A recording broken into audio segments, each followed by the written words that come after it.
The stars looked different from the bridge of the Intrepid. Admiral James Reed stood with his hands clasped behind his back, watching as his fleet assembled in formation. 12 ships, the pride of humanity's space force, gleamed under the light of the distant sun. The admiral's weathered face showed no emotion, but his eyes revealed the weight of responsibility he carried. "All ships report ready, Admiral," said Lieutenant Dan Harris from his station. The young officer's voice was steady, though Reed could detect a hint of nervousness. "Very good, Lieutenant. Begin final checks on the Horizon Drive." The Horizon Drive was humanity's newest weapon in the war against the Dominion. For 10 years, the alliance of humans and friendly alien species had fought against the expanding empire of the Dominion. What began as border skirmishes had grown into a full-scale galactic war. Millions had died already. Planets had been destroyed. And now, the tide was turning against the alliance. Captain Tom Green approached the admiral, datapad in hand. "Sir, engineering confirms the drive is functioning at optimal capacity. We can jump when ready." Reed nodded. "This mission could end the war, Captain. If we can get behind enemy lines and strike their command center at Velox Prime, we might just break them." The Horizon Drive was experimental technology, a new kind of warp engine that could bend space in ways previously thought impossible. It would allow the fleet to bypass the heavily defended Dominion borders and appear directly at their headquarters. The element of surprise would be total. "Sir," Tom said quietly, "I should mention that the science team has noted some unusual energy readings from the drive. Nothing dangerous, they assure me, but unexpected." Reed frowned. "We don't have time for caution, Captain. The Alliance is losing ground every day. This is our chance to turn the war around." On the main screen, the tactical display showed the current battle lines. Red areas, Dominion territory, had spread across nearly 2/3 of the map. The blue regions, representing Alliance space, were shrinking weekly. Reed opened the fleet-wide communication channel. "This is Admiral Reed to all ships. Today we embark on the most important mission of this war. Our new Horizon Drive will take us directly to the heart of enemy territory. We will strike fast and hard. The Dominion believes their borders are secure, but we're about to prove them wrong. For humanity, for our allies, for the future of free space, we fight." Cheers erupted across the communication channels. Reed allowed himself a small smile before turning to his navigation officer. "Commander, Bell, begin the Horizon Drive sequence." Jane Bell, the fleet's most experienced navigation officer, input the commands. Her fingers moved confidently across the control panel. "Horizon Drive powering up, sir. All ships are synchronized. Jump in 30 seconds. The lights on the bridge dimmed slightly as power diverted to the experimental drive. A low hum filled the ship, rising in pitch as the seconds counted down. 20 seconds. Reed thought of his family back on Earth, his wife, Mary, and their 2 children. He had promised them this would be his last mission before retirement. 10 seconds. Captain Green moved to stand beside him. "For the Alliance, sir." "For the Alliance," Reed replied. 5, 4, 3, 2, 1. Horizon Drive engaged. A brilliant blue light enveloped the ships. The stars on the view screen stretched into long lines, then twisted in impossible patterns. The hum became a roar, and Reed felt a strange sensation, as if his body was both compressed and stretched at the same time. Then something went wrong. Alarms blared across the bridge.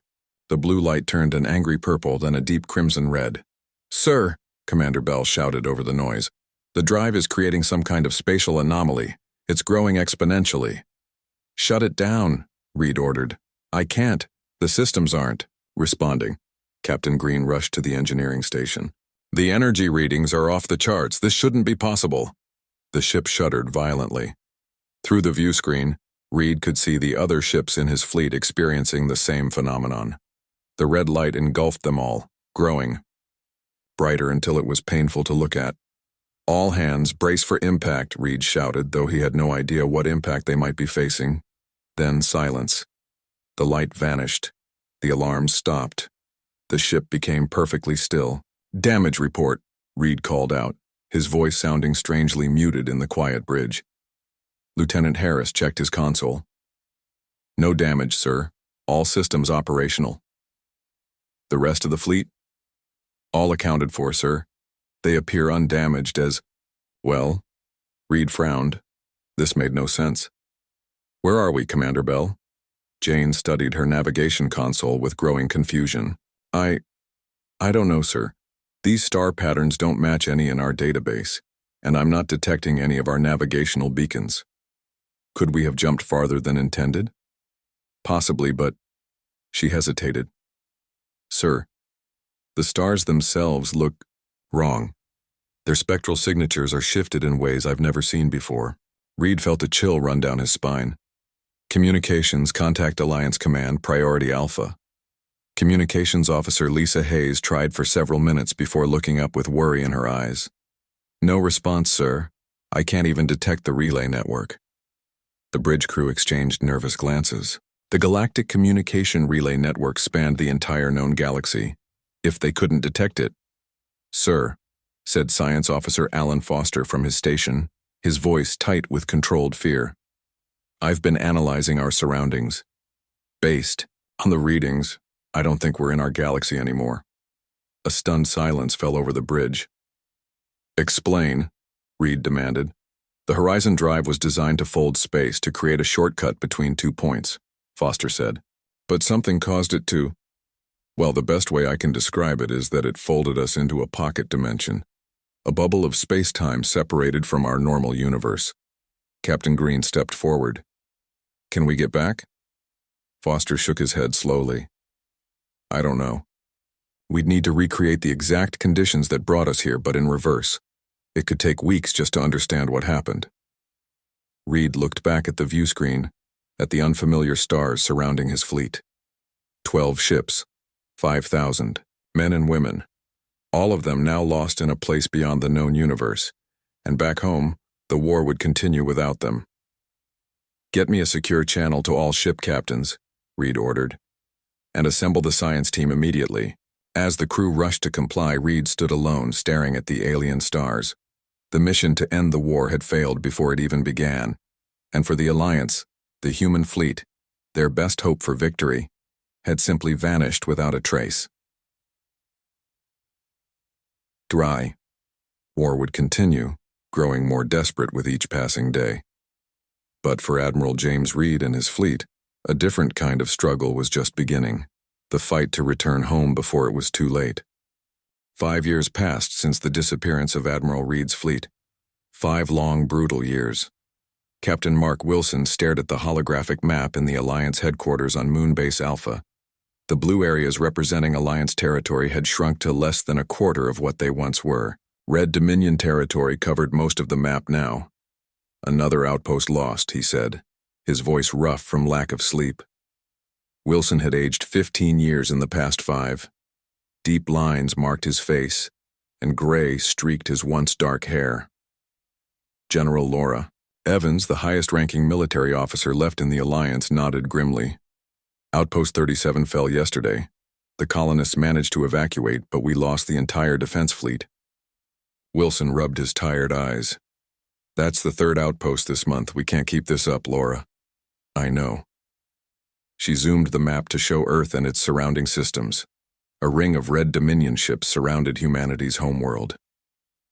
The blockade is getting tighter. Food supplies will become critical within 2 months. The door slid open, and a young lieutenant entered, saluting smartly. General Evans, Captain Wilson, the council is waiting for your report. The 2 officers shared a look of resignation before following the lieutenant to the council chamber. The remains of the Alliance leadership, human and alien representatives from the few worlds still fighting, sat around a large oval table. Their faces showed the same exhaustion and desperation that Wilson felt. Captain, your assessment of our military situation? Asked Council Leader Thorne, an elderly human with eyes that had seen too much death. Wilson stood straight, his military bearing never wavering despite his fatigue. It's not good, sir. With the loss of Outpost 37, our defensive perimeter has been breached in the western quadrant. Dominion forces will likely push toward the Arcturus system next. And if Arcturus falls? Asked Ambassador Krill, the tentacled representative of the aquatic Moravian species. Then they have a direct path to Earth, Wilson said plainly. A heavy silence filled the room. What about the rumors of a superweapon? Asked a thin, blue-skinned counselor from the Tari Federation. General Evans stepped forward. Our intelligence suggests the Dominion is indeed developing a weapon of unprecedented power at their research facility on Velox Prime. We don't have exact details, but reports indicate it could potentially destroy entire planets. More silence, heavier than before. The same target Admiral Reed was trying to reach, someone muttered. Wilson felt a familiar pain at the mention of Reed. The Admiral had been his mentor, a second father. When Reed's fleet vanished 5 years ago, Wilson had led countless search missions until the Council ordered him to stop wasting resources. If only Reed were here, Council Leader Thorne said softly. His fleet might have turned the tide. Reed is gone, Wilson said sharply. We need to focus on what we have, not what we've lost. The meeting continued with discussions of resource allocation, evacuation plans, and last-ditch defense strategies. Wilson barely listened. They were just delaying the inevitable. Without a miracle, the Alliance would fall within the year. Across the galaxy, in the ruins of an abandoned Alliance research station, Engineer Tess Morgan wiped sweat from her brow as she carefully removed a panel from an ancient alien device. Her small resistance cell had been hiding here for months, evading Dominion patrols while searching for anything that might help the Alliance. Found anything useful? Asked her companion, Ben, a former Alliance Marine who now served as the group's security chief. Maybe, Tess replied, peering into the complex mechanism. These ruins predate any known civilization in our records. The technology is extraordinary. The ruins had been discovered just before the war began, but the Alliance never had time to study them properly before the Dominion forced them to abandon the station. Now Tess and her small team of scientists and fighters were the only ones who knew of its existence. Can it help us fight the Dominion? Ben asked bluntly. He had little patience for scientific curiosity in times of war. Tess sat back on her heels. I think this might be related to the Horizon Drive technology. Ben frowned. The same tech that caused Reed's fleet to vanish? Yes. The principles are similar, but this is far more advanced. She pointed to odd symbols etched into the device. These equations describe folding space-time, creating pocket dimensions. It's exactly what the Horizon Drive was designed to do, but this version seems more stable. What are you saying, Tess? She looked up at him, hope flickering in her eyes for the first time in years. I'm saying that if Reed's fleet wasn't destroyed, if they're trapped in a pocket dimension like we always suspected, this technology might help us find them. Ben's expression darkened. Reed's been gone for 5 years. Even if they somehow survived, they'd be out of supplies, out of fuel. Not necessarily. Time moves differently in pocket dimensions. For them, it might have been only days or weeks. Before Ben could respond, their communication officer burst into the room. You need to see this, he said urgently, holding out a datapad. We just intercepted a Dominion transmission that makes no sense. Tess took the pad and scanned the information. Her eyes widened. This can't be right. What is it? Ben asked. Dominion patrol in the Outer Rim. They're reporting a sighting of ships matching the registry of Reed's fleet. General Draz stood on the bridge of his flagship, the Conqueror, the largest warship ever built by the Dominion. His scaly skin gleamed under the harsh lights as he reviewed the patrol report with growing rage. Impossible, he snarled. Reed's fleet was destroyed years ago. His second-in-command, Commander Vex, approached cautiously. The patrol is certain, sir.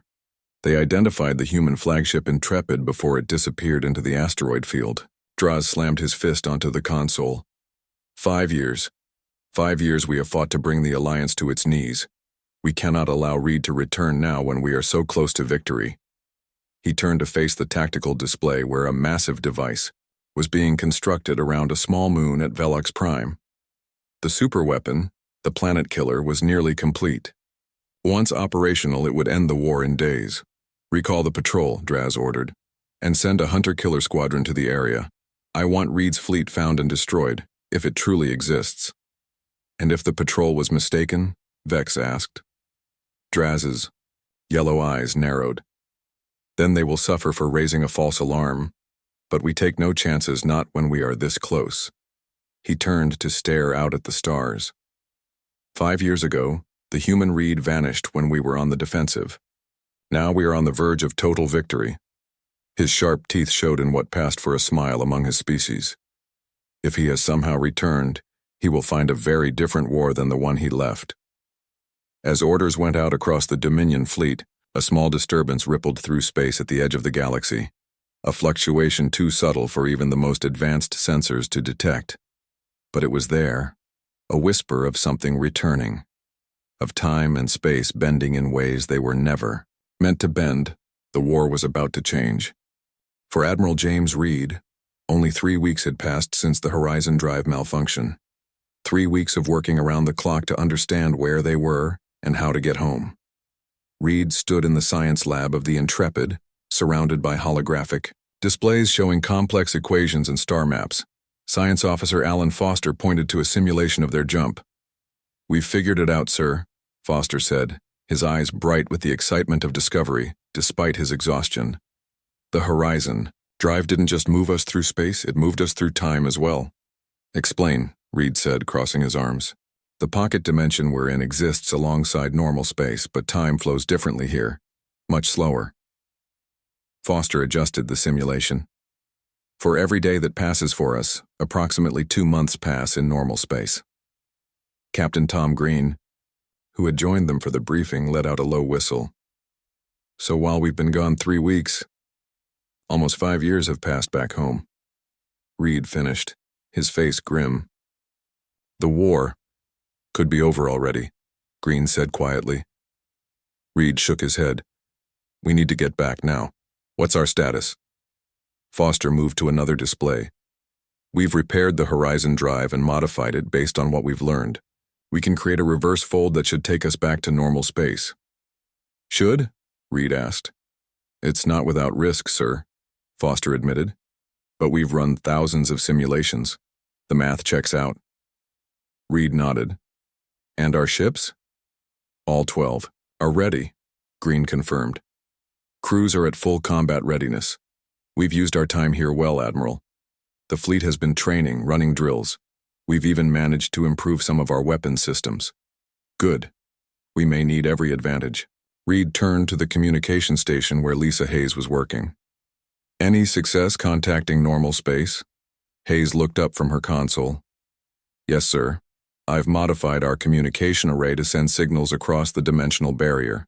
They're weak, and I can only receive, not transmit, but I've been picking up scattered transmissions for the past 12 hours. "And?" Reed prompted. Her expression was troubled. "It's bad, sir. From what I can piece together, the Alliance is losing the war. Badly. The Dominion controls most of known space now. Earth is under blockade." A heavy silence fell over the room. Reed walked to the viewport, looking out at the strange stars of this pocket dimension. 5 years. He had promised Mary this would be his last mission. She probably thought he was dead by now. "We're going home," he said firmly, turning back to his officers, "and we're going to change the course of this war." 3 days later, 12 ships dropped out of what appeared to be a tear in space itself. The human fleet emerged near the edge of the galaxy, far from any established routes or outposts, just as planned. On the bridge of the Intrepid, Reed surveyed the familiar star patterns with a mixture of relief and apprehension. "Confirmation, sir," Bell said from navigation. "Star patterns match our records. We're back in normal space, in the Outer Rim territories." "Any ships nearby?" Reed asked. "None detected within sensor range," Green reported. "We're alone out here." Reed nodded. "Good. Keep our emissions low. We need to assess the situation before announcing our return." Hayes looked up from her station. "Sir, I'm picking up Alliance and Dominion transmissions. Encryption has changed, but I'm working on breaking it." "Make it your priority," Reed ordered. We need to know exactly what we're coming back to. Over the next hours, Hayes and her team worked to decrypt the transmissions flowing through space. The picture that emerged was grim. The Alliance had lost most of its territory. Earth and a handful of core worlds were still holding out but under constant attack. The Dominion had grown stronger, building new weapons and ships. "Sir?" Hayes called eventually. "I've found something alarming. Multiple references to something called the Planet Killer." Reed moved to her station. "What is it?" "From what I can gather, it's a superweapon being built at Velox Prime, the same place we were heading when the Horizon Drive malfunctioned." "Ironic," Green muttered. "We were going there to prevent this very situation." Reed studied the fragmented information on Hayes' screen. "How close is it to completion?" "Very close, sir. Weeks, maybe days." Reed straightened. "Then that's our first target. Before we contact the Alliance, before anything else, we stop that weapon." "Sir," Green cautioned, "we're just 12 ships. Intelligence suggests Velox Prime is the most heavily defended Dominion installation now. 12 ships that no one knows exist," Reed countered. "Our disappearance is our greatest advantage, Captain. The Dominion thinks we're long gone." He turned to address the bridge crew. "Send encrypted orders to the fleet. We're moving toward Velox Prime using all stealth measures. And prepare a scouting party. I want eyes on that superweapon before we make our move." 2 days later, a small scout ship from the Intrepid hovered at the edge of the Velox system, its advanced cloaking technology hiding it from Dominion sensors. Inside, Lieutenant Mike Ross watched in awe as the massive structure came into view. That's impossible," he whispered. The Planet Killer was enormous, a ring-shaped device being built around a small moon. Energy pulses flowed through it and dozens of Dominion ships moved around it like worker bees. "Recording everything," said his co-pilot, technician Anya Petrov. "The Admiral needs to see this." As they watched, a test firing sequence began. A beam of energy shot from the partial ring, slicing through an asteroid. The rock didn't explode, it simply ceased to exist. The matter converted to energy in an instant. "That thing could destroy Earth with one shot," Ross said, his voice shaking. "We need to get back to the fleet," Petrov replied urgently. As they turned their ship around, a proximity alarm blared. A Dominion patrol was heading directly toward them. "They can't see us," Ross assured himself. "The cloaking technology is perfect, but the patrol changed course, moving directly toward their position." "They're tracking us somehow," Petrov said, hands flying over the controls. "New sensor technology we don't know about." Ross made a quick decision. "Transmit everything we've recorded back to the Intrepid. Now." As Petrov sent the data burst, Ross plotted an evasive course. Too late. The Dominion ships opened fire, their weapons lock-on somehow piercing the scout ship's cloak. "Send the message," Ross told her as the first shots hit their shields. "Tell Reed. Tell him the war isn't over yet." On the bridge of the Conqueror, General Draz watched the recording of the small human scout ship's destruction with great interest. "So it's true," he said quietly. "Reed has returned." "Just a scout ship," Commander Vex noted. "Not the fleet itself. The fleet will be nearby." Draz's eyes gleamed. "After 5 years of searching, of wondering, finally we will finish what began that day." He turned to his tactical officer. "Double the defenses around the Planet Killer, and send hunter squadrons to search every system within 10 light years. Find Reed's fleet." "And when we find them?" Vex asked. Draz showed his teeth in a predatory smile. "Then I will show the humans what 5 years of warfare has taught the Dominion about destruction." Admiral Reed stood in silence as the final transmission from the scout ship played on the bridge screen. Lieutenant Ross's last words echoed in the quiet room. "Tell Reed. Tell him the war isn't over yet." "They died gathering this intelligence," Reed said finally. "We won't waste their sacrifice." He turned to the tactical display showing the massive Planet Killer. The weapon was nearly complete, its ring structure wrapped around a small moon. Once operational, it could destroy entire worlds with a single shot. "The Dominion knows we're back now," Captain Green said. We've lost the element of complete surprise. But they don't know our strength or position, Reed countered. And they don't know what we learned in the pocket dimension. During their 3 weeks trapped between dimensions, Foster and his science team had made remarkable discoveries. They had learned to control the Horizon Drive in ways never imagined, giving their ships capabilities no one in this timeline possessed. We still can't take on the entire Dominion fleet, Commander Bell pointed out. There are 12 of us and thousands of them. Reed nodded. Which is why we need allies. The Alliance is nearly defeated, Hayes reminded him. They barely have enough ships to defend Earth. I'm not talking about the Alliance, Reed said. Communications. Set course for the Karax system. Green looked surprised. The Rock people? They've stayed neutral throughout the war. 5 years ago, yes, Reed agreed. But according to the transmissions we've intercepted, the Dominion has been encroaching on neutral territories. Let's see if the situation has changed. The Karax system was located in what had once been a buffer zone between Alliance and Dominion space. As the fleet approached under cloak, they saw immediately that things had indeed changed. Dominion warships patrolled the system, and a large military base had been established on the second planet. The Karax homeworld itself showed signs of bombardment. So much for neutrality, Green muttered. Reed ordered a scan of the planet's surface. There, he said, pointing to a reading on the display. Heavy resistance in the southern continent. The Rock people are still fighting. Sir, Hayes called out, I'm receiving a coded transmission from the surface. It's using an old Alliance emergency frequency. Put it through, Reed ordered. The voice that came through was deep and gravelly, the sound of stone grinding. Against stone, the distinctive speech pattern of the Karax. Unknown vessels, identify yourselves or be fired upon. Reed took a deep breath. This is Admiral James Reed of the Earth Alliance Fleet. We request communication with Karax leadership.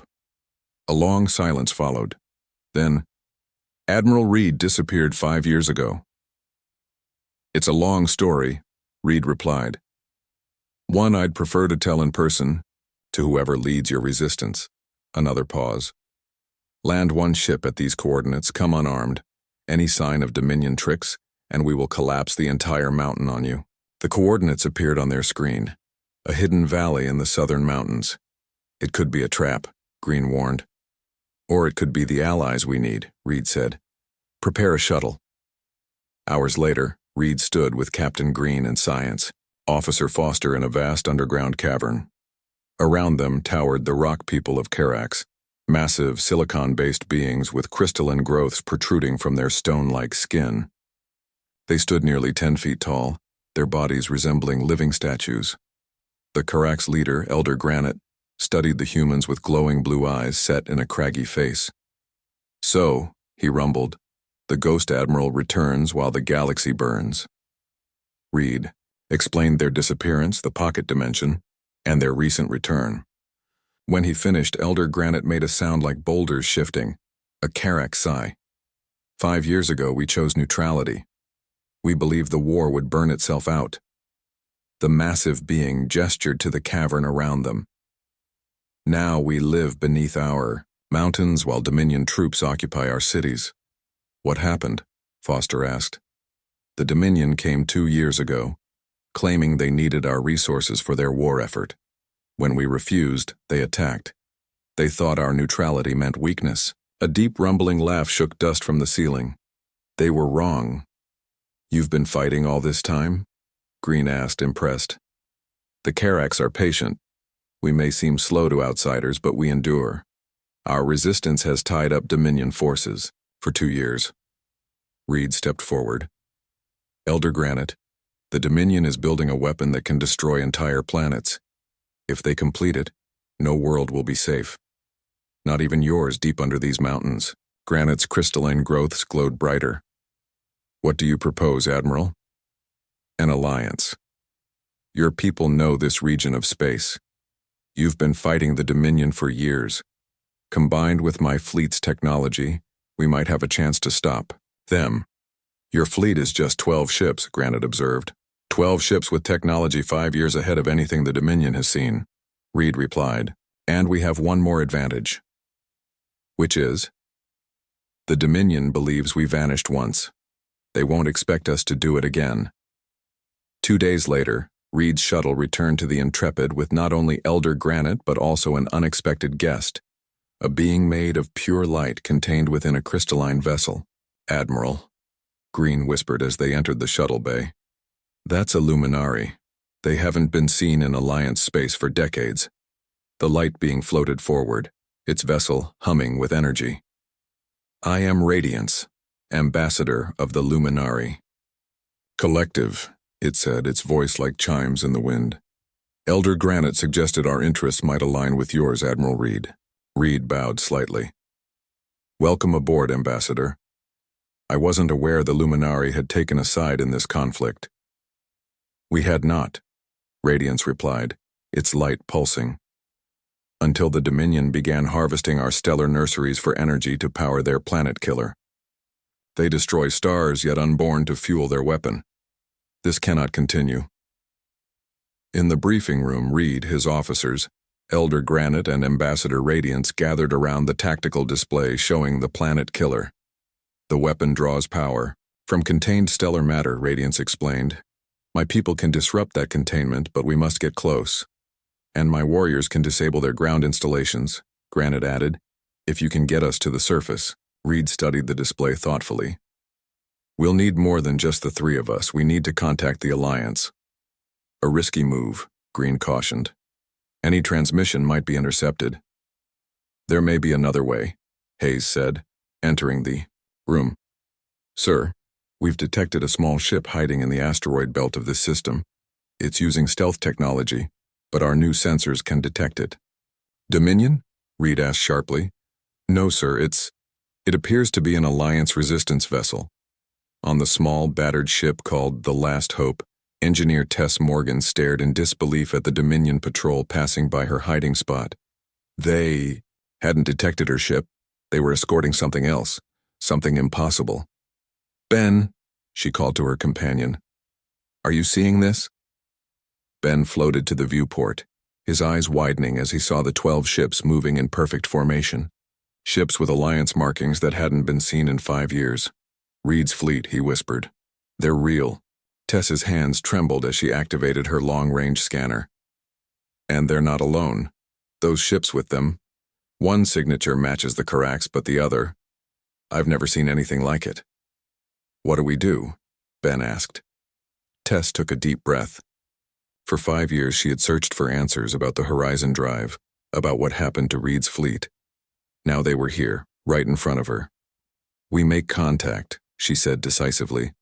If Reed is back, the Alliance needs to know. As she prepared to break radio silence, a dangerous move in Dominion-controlled space, her communications panel lit up with an incoming transmission on a frequency she had never expected to hear again. Attention, Alliance vessel, came a voice she had only heard in historical recordings. This is Admiral James Reed. We would like to talk. Tess Morgan could hardly believe she was standing on the bridge of the Intrepid, face to face with Admiral James Reed himself.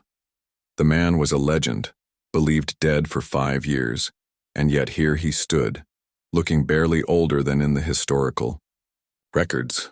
Your research on the Horizon Drive was remarkable, Reed told her, examining the data she had brought. You almost figured out what happened to us. Almost isn't good enough, Tess replied. The Alliance needed you 5 years ago. Reed's face tightened. We're here now, and from what you tell me, we're just in time. Ben, who had accompanied Tess aboard, spoke up. Captain Wilson has been holding what's left of the Alliance together, but the final Dominion offensive is about to begin. General Draz is gathering every ship he has for an attack on Earth. How many? Green asked. Over 2,000 warships, Ben said grimly. The Alliance has less than 300. The officers exchanged worried looks. Even with their new allies, 12 ships couldn't turn the tide of such a battle. We need to contact Captain Wilson, Reed decided. But first we need a plan to deal with the planet killer. Science Officer Foster stepped forward, his eyes bright with the same excitement he'd shown when solving their dimensional problem. Sir, I think I've found a way. With the Luminary's help, we can modify the Horizon Drive technology to create localized time distortions. Explain, Reed prompted. Foster pointed to the schematics of the planet killer. Instead of creating a pocket dimension that affects us, we create one around their weapon and key Dominion ships. Time inside would move so slowly that, from our perspective, they'd be effectively frozen. Is that possible? Reed asked, looking to Ambassador Radiance. The Luminary's light pulsed thoughtfully. My people understand the fabric of space-time, in ways others do not. With your Horizon Drive as a base, yes, it could work. One problem, Elder Granite rumbled. The weapon must be targeted precisely. Someone must get close enough to place the modified drives at key points. Reed nodded. A stealth mission. High risk. I'll go. Tess volunteered immediately. My ship is designed for stealth, and I know the Horizon Drive technology. Reed studied her for a moment, then nodded. You'll need help. Lieutenant Hayes will go with you. She's our best communications expert. And my warriors will accompany you. Elder Granite added. We can protect you on the ground. As the others began planning the details of the operation, Reed pulled Captain Green aside. While they deal with the planet killer, we need to contact the Alliance, he said quietly. We need to be ready when General Draz launches his attack. Green nodded. Hayes is setting up a secure channel now. But sir, how do we fight 2,000 ships with 12? Reed's eyes gleamed. The same way we survived in the pocket dimension, Tom. We changed the rules of the game. Captain Mark Wilson sat alone in his office on Moon Base Alpha, staring at the latest battle reports. The news was all bad. Dominion forces were massing for their final push. Earth's defenses were as ready as they would ever be, but everyone knew it wouldn't be enough. A soft beep from his computer drew his attention, a message marked with a priority code he hadn't seen in years, a code only one person had ever used. His hands shaking slightly, Wilson opened it. Hello, old friend, said the familiar voice of James Reed. Sorry I'm late. On the bridge of the Conqueror, General Draz reviewed the final plans for his attack on Earth. 5 years of war would end in one glorious day of victory. The human homeworld would fall, and with it, the last resistance to Dominion rule. The fleet is assembled, General, Commander Vex reported.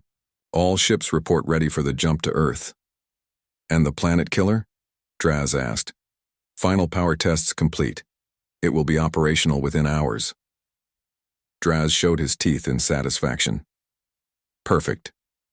We will crush their defenses with our fleet, and if they still refuse to surrender, we will demonstrate the power of our new weapon on their moon. They will watch it crumble before we turn the weapon on Earth itself. And Reed's ships? Vex asked. Draz dismissed the concern with a wave. 12 outdated vessels are no threat to us. If they dare show themselves, they will be destroyed. The jump coordinates are set, the navigation officer announced. Fleet is ready on your command. Draz stood, his imposing figure dominating. The bridge. Begin the jump sequence. Today, the Alliance falls. Near the planet killer, Tess Morgan's ship approached silently, its advanced stealth systems hiding it from Dominion sensors. Beside her, Lieutenant Hayes monitored the communications channels. They're starting their attack, Hayes whispered. The Dominion fleet is jumping to Earth. Then we have to hurry, Tess replied, guiding her ship toward the massive weapon. Our window is closing. In the cargo hold, 6 massive Rock People warriors waited alongside the modified Horizon drives. Each drive had been altered according to Foster's specifications, ready to create the time distortion field. We're approaching the landing point, Tess told them through the intercom. Be ready to move fast. As they neared the surface of the small moon where the planet killer was anchored, alarms suddenly blared. They've spotted us, Hayes called out. No, Tess said, checking her sensors. Something else is happening. Through the viewport, they watched in amazement as 12 ships suddenly appeared near the planet killer, Reed's fleet, led by the Intrepid. Following them were dozens of shimmering crystalline vessels, the Luminary fleet, their ships made of the same material as Ambassador Radiance's container. It's the diversion, Hayes realized. They're drawing attention away from us. Tess landed her ship as Dominion defense vessels raced to engage the unexpected attackers. Now's our chance. Go. On Earth, Captain Wilson stood in the Alliance Command Center, watching as the massive Dominion fleet appeared at the edge of the solar system. Over 2,000 warships against the Alliance's meager defenses. This is it, General Evans said softly beside him. The final stand. Wilson checked his secure channel one more time. Still nothing from Reed since the initial contact. Had it been a trick? A Dominion ploy? Sir, called a sensor operator. Multiple anomalies detected near the Dominion fleet. On the main screen, strange distortions appeared around clusters of Dominion ships. The vessels seemed to slow, then stop completely, frozen in space. What's happening? Evans demanded.